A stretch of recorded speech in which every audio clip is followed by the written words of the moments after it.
மீண்டும் உங்களை நான் சந்திப்பதிலே மிக்க மகிழ்ச்சி அடைகின்றேன். நான் இலங்கையில இருந்து பதுளை போதனா வைத்தியசாலையில இருந்து வைத்தியர் கிருஷான் வேதநாயகம். நாங்கள் பார்த்து கொண்டிருக்கின்ற விடயம் இந்த ப்ரீமெச்சுவர் இஜாகுலேஷனை பற்றியது. எனவே இந்த நிகழ்ச்சி உங்களுக்கு பிடித்திருந்தால் மறக்காமல் யூடியூப்ல பார்ப்பவர்கள் லைக் பண்ணுங்கள், ஷேர் பண்ணுங்கள். அதே நேரத்தில் மணி சின்னத்தை பெல் சைன் அமர்த்தி சப்ஸ்கிரைப் பண்ணுங்கள். இன்ஸ்டாகிராம் டிக்டாக்ல பார்ப்பவர்கள் மறக்காமல் ஃபாலோ பண்ணுங்கள். அதே நேரத்தில் உங்களுடைய உறவினர்கள் நண்பர்களுக்கு கூட இந்த நிகழ்ச்சியை நீங்கள் அறிமுகப்படுத்துங்கள். அதே நேரத்தில் இந்த நிகழ்ச்சி நேரடியாக தொடர்பு கொள்ள விரும்பினால் 009477356245 வாட்ஸ்அப் ஊடாக தொடர்பு கொள்ள முடியும். உள்ளூர் நண்பர்கள் 0777356245 மூலமாக தொடர்பு கொள்ள முடியும். இந்த ப்ரீமெச்சுவர் இஜாகுலேஷனுக்கு இன்னும் ஒரு முக்கியமான காரணம் என்னவென்றால், இந்த ரிலேஷன்ஷிப் ப்ராப்ளம் என்று சொல்லப்படுகின்ற அவருடைய பெண் துணையுடன் அல்லது அவருடைய மனைவியுடன் இருக்கின்ற பிரச்சனைகள். இது இன்று சர்வசாதாரணமான ஒரு பிரச்சனையாக மாறிவிட்டது. உண்மையாக 3ஆம் உலக நாடுகளிலே பல நல்ல கலாச்சார கருத்துக்கள் எல்லாம் இருந்து கொண்டு இருந்தாலும் பல தரப்பட்ட பிரச்சனைகளை நாங்கள் ஒவ்வொரு நாளும் எங்களுடைய மருத்துவ வாழ்க்கையிலே அனுபவிக்கக்கூடிய ஒன்றாக இருக்கின்றது.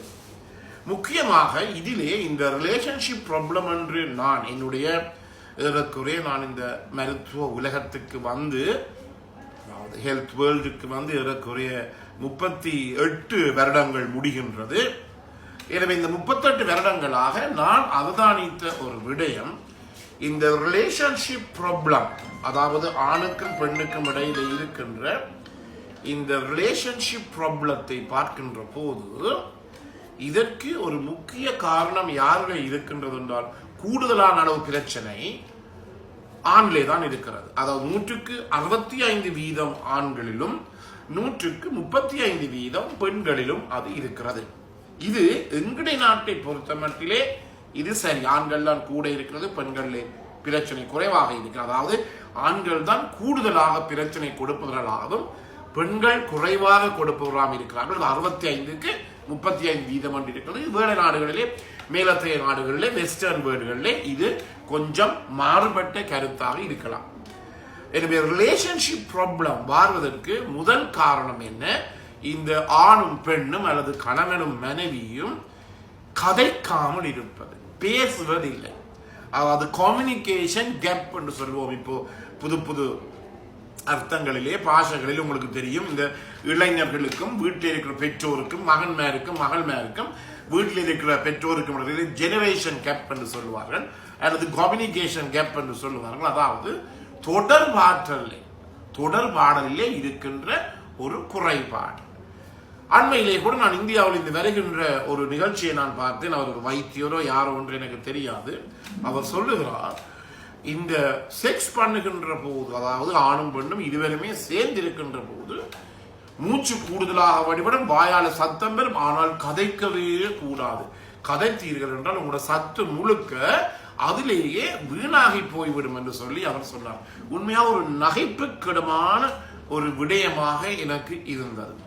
எனவே நாங்கள் என்ன சொல்லுகிறோம் என்றால், இயல்பான மட்டும், அதாவது கம்யூனிகேஷன் கேப் என்று இல்லாமல் கதைத்து பேசி பிரச்சனையை தீருங்கள். ஒவ்வொரு நாளும் நாங்கள் சந்திக்கின்ற விடயம், திருமணம் முடித்து 2-3 மாதங்களுக்குள் கணவர் வெளிநாட்டுக்கு சென்று விடுவார், அல்லது திருமணம் முடித்து 2-3 மாதங்களிலே மனைவியை விட்டு போட்டு கணவர் தொழில் நிமித்தமாக வேறிடம் செல்வார். பரவாயில்லை, நாங்கள் அப்படி செய்ய வேண்டாம் என்று சொல்லவில்லை. ஆனால் எப்போதும் உங்களுடைய மனைவியுடன் டச்சிலே இருங்கள். டச்சிலே இல்லாவிட்டால் உங்களுக்கு தெரியும், இந்த கம்யூனிகேஷன் கேப் என்று சொல்லப்படுகிற இந்த பாரதூரமான ஒரு தொடர்பாடல் இடைவெளி ஏற்படுகின்ற போது அந்த இடத்திலே இந்த ரிலேஷன்ஷிப் ப்ராப்ளம் ஏற்படுகிறது. எனவே முதலிலே வேணும் என்ன? இருவரும் பேசி கதையுங்கள். ஊமை பாசையாக இருக்க வேண்டாம், ஊமைகள் போல நீங்கள் இருந்து செக்ஸ் பண்ண வேண்டாம். இரண்டாவதாக, இந்த திருமணம் பேசி முடிக்கிற திருமணங்களுக்கும் காதல் திருமணம், உதாரணமாக இந்த ரெண்டுக்கும் இடையிலே ஒரு பாரிய இடைவெளி இருக்கிறது. நானும் கூட சிறு வயதிலிருந்தே காதலித்துத்தான் நானும் திருமணம் செய்து கொண்டேன். இன்னும் நாங்கள் ஏறக்குறைய ஒரு 30-40 வருடங்களாக மிக ஒரு அழகான இல்லற வாழ்வை நான் நடத்தி கொண்டு இருக்கிறேன் என்னுடைய மனைவியுடன்.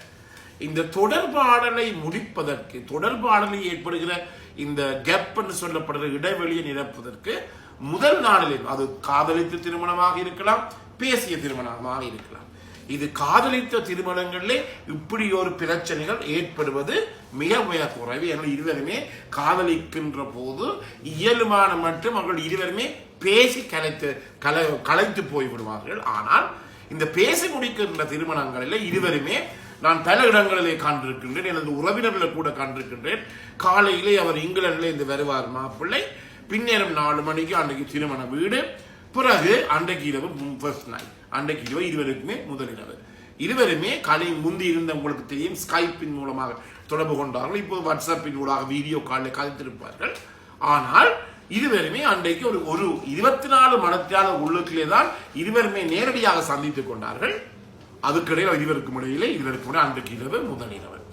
இதெல்லாம் என்னை பொறுத்த மட்டிலே ஒரு ஆரோக்கியமான குடும்ப வாழ்க்கைக்கு இது எங்களை இட்டு செல்லாது, மிகவும் முக்கியமானது. எனவேதான் நான் என்னுடன் வருகின்ற நண்பர்களுக்கு இந்த ப்ரொபோஸ்ட், அதாவது பேசி செய்கிற திருமணங்களிலே முக்கியமாக நான் சொல்வது என்னவென்றால், நீங்கள் இருவருமே ரெஜிஸ்டர் பண்ணி போட்டு குறைந்தது 6 மாதம் இருவருமே திருமணம் முடிக்காமல் இருங்கள்.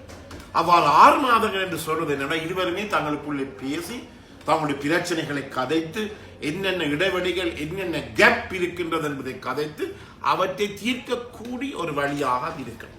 எனவே இதை கேட்டுக்கொண்டிருக்கிற பெற்றோர் உங்களுடைய மகனுக்கோ மகளுக்கோ திருமணம் முடித்து வைக்கின்ற போது கட்டாயமாக இதுவரைக்கும் பேசி குறைந்தது 6 மாதத்தை நீங்கள் ஒதுக்க வேண்டும்.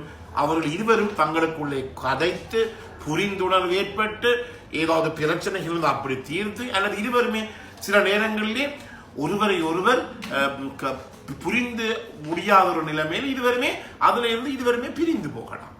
நான் பல இடங்களிலே கண்டிருக்கின்றேன், திருமணம் முடிக்கிறார்கள், முடித்த பிறகு அந்த ஆண் ஒரு ஹோமோசெக்சுவலாக ஓரின பாலியல் சேர்க்கை மேற்கொள்கிறவராக இருக்கிறார். உங்களுக்கு தெரியும், இன்று உலகம் முழுவதும் இந்த ஓரின பாலியல் சேர்க்கையை மேற்கொள்ளும் அளவு மிக மிக அதிகரித்துக் கொண்டிருக்கின்றது. உங்களுடைய இலங்கை நாட்டு பொறுத்த மட்டிலே இந்த HIV AIDS என்ற நோய் போன வருடம் ஒரு 800 பேருக்கு தோற்றி இருந்தால் அதிலே ஏறக்குறைய 650-700 பேர், ஏறக்குறைய 70-85% மட்டும் இந்த ஓரினல் பாலியல் சேர்க்கை ஹோமோசெக்சுவலுக்கு தான் இந்த HIV AIDS எனப்படும் நோய் பரவி இருக்கிறது. எனவே இதன் காரணமாக இருவருமே திருமணம் செய்யத்தில் அந்த இடத்திலே அந்த ஆண் திருமணம் முடிப்பதற்கு விருப்பம் இல்லாமல் இருப்பார். எனக்கு திருமணம் வேண்டாம் வேண்டாம் வேண்டாம் என்று சொல்லிக் கொண்டிருக்கு. ஆனால் குடும்பத்துடைய வற்புறுத்தலின் பேரிலே அந்த ஆண் திருமணத்துக்கு ஒத்துக்கொள்கிறார். திருமணத்துக்கு ஒத்துக்கொள்ளுகின்ற போது கடைசியிலே அவர் தன்னுடைய மனைவியுடன் ஒழுங்கான பாலியல் உறவை, செக்ஷுவல் லைஃப் வைத்துக் கொள்ள முடியாமல் ஏற்படும். இதன் காரணமாக இந்த ரிலேஷன்ஷிப் ப்ராப்ளம் வருகிறது. இதன் பிற்பாடு இந்த ப்ரீமேச்சர் எஜாகுலேஷன் என்ற பிரச்சனை ஏற்படுகிறது. எனவே நீங்கள் தருகின்ற அனைத்து ஆதரவுக்கும் மனமார்ந்த நன்றிகளை தெரிவித்துக் கொண்டு மீண்டும் உங்களை சந்திக்கும் வரை நன்றி, வணக்கம்.